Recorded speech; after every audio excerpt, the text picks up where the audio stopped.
وہ تو سیاست کے داؤ پیچ بڑے اچھے طریقے سے جانتے ہیں، لہذا انہوں نے اسمبلی میں بڑے سیشن کے اندر شہباز شریف کو شریف آدمی کہا کہ شریف آدمی ہے، یہ تو ابھی تک کوئی ٹھوس اقدام نہیں کر سکے، یہ تو ابھی تک کوئی بڑا قدم نہیں اٹھا سکے، لیکن ہم انہیں دعوت دیتے ہیں کہ وہ کچھ کرنے کے بارے میں سوچیں۔ لیکن پیپلز پارٹی دکھائی دے رہا ہے کہ وہ ڈبل گیم کر رہی ہے، اپنی جگہ پہ سٹینڈ کرتی ہے، اپنی جگہ پہ پیپلز پارٹی مضبوط ہے، اسے کسی طرح کا کوئی دھچکا نہیں لگا، کوئی سیاسی ساکھ اس کی کمزور نہیں ہوئی۔ جس جگہ پہ اس کا پہلے ووٹ بینک تھا، جہاں سے اس کی پہلے نشستیں نکلتی تھی، وہ آج بھی اپنی جگہ پہ موجود ہے۔ اس کا مطلب یہ ہے کہ سارے کا سارا ڈیمیج کس کو پہنچے گا؟ وہ مسٹر شہباز شریف صاحب ہیں، وہ پی ایم ایل این ہے جو نواز شریف کی جماعت ہے، جو کبھی اتنی مشہور تھی کہ طارق عزیز مرحوم کو بھی ٹکٹ دیا تو وہ بھی لاہور کے ایک حلقے سے کامیاب ہو گئے۔ طارق بانڈے کو کوئی نہیں جانتا تھا، ایک دوسرا نام ہے، لیکن وہ بھی لاہور سے کامیاب ہوئے۔ کبھی یہ وقت تھا کہ شیر سمبل آف وکٹری تھا، اب سمبل آف وکٹری جو ہے وہ بیڈ ہے، وہ بل ہے۔ وہ اس وقت عمران خان صاحب کی تمام سروے یہ بتا رہے ہیں کہ ان کی مقبولیت جو ہے وہ ساتویں آسمان کو چھو رہی ہے۔ بہرحال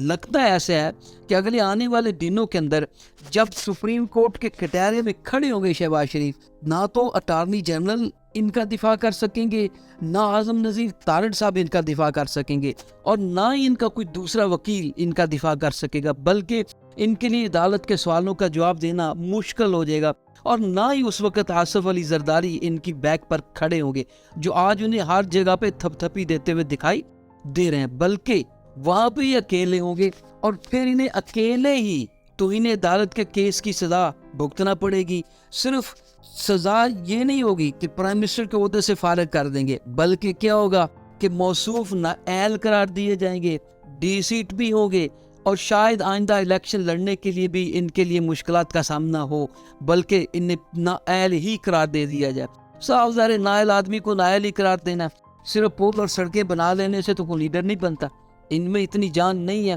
یہ حالات کو بالکل بھی نہیں سنبھال سکے۔ آج بھی ان کی چال ایسی ہے جیسے وہ وزیر اعلیٰ ہیں، وہ کام ہی وہ کر رہے ہیں، کبھی آٹے کے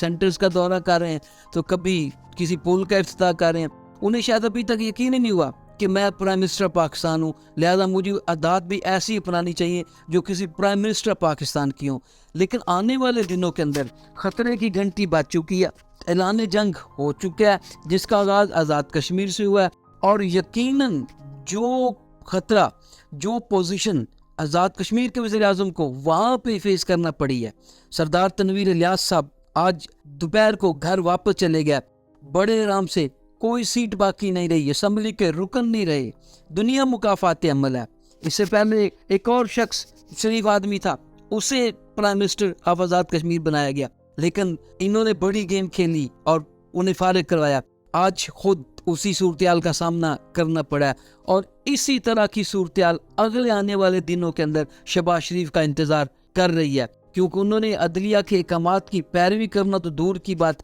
بلکہ اسے چیلنج کیا، اسے اسمبلی کے فلور پر چیلنج کیا، ان کے ساتھیوں نے اسے چیلنج کیا، تو اس کے نتائج اچھے نہیں نکلیں گے۔ کیوں کہ جن ججز کو انہوں نے ساتھ ملایا تھا، جن ججز کو حمایت حاصل کی تھی، آج وہ چیف جسٹس کے ساتھ ملاقات کرتے دکھائی دے رہے ہیں۔ جسٹس قاضی فائز عیسیٰ کی چیف جسٹس آف پاکستان سے ملاقات ہوئی ہے، جس میں مختلف امور زیر بحث لائے گئے ہیں۔ اس کا مطلب یہ ہے کہ اگر ججز میں کی جانے والی وقتی تقسیم ختم ہوتی ہے، اور یہ یاد رکھیں آزاد کشمیر کا ہائی کورٹ کا جو فیصلہ ہے وہ فل کورٹ کا یونینیمس فیصلہ ہے، اور انہوں نے سزا دی ہے، انہوں نے ایسے گھٹیا الفاظ استعمال کیے ہوئے تھے جو ان کو پہلے سنائے گئے ہیں، انہوں نے ایکسیپٹ کی اور اس کے بعد سزا دی گئی۔ تو ادھر بھی اسی طرح کی کوئی کمی نہیں ہے، اور جیسے چیف جسٹس نے ملاقاتیں شروع کر دی ہیں تمام ججز کے ساتھ، جو تھوڑے بہت ڈیفرنسز آئے جس کو بہت زیادہ ہائی لائٹ کیا گیا، وہ ڈیفرنسز اب ختم ہوتے دکھائی دے رہے ہیں۔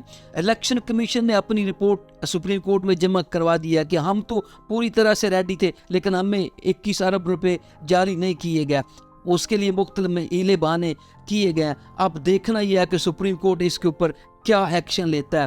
الطاف بندیال صاحب پوری طرح متحرک ہے، اور یقیناً آنے والے دن شہباز شریف کے لیے بہت خطرناک ثابت ہو سکتے ہیں۔ امید ہے کہ اس ویڈیو کے ذریعے آپ کو بہت سی مفید معلومات ملے گی۔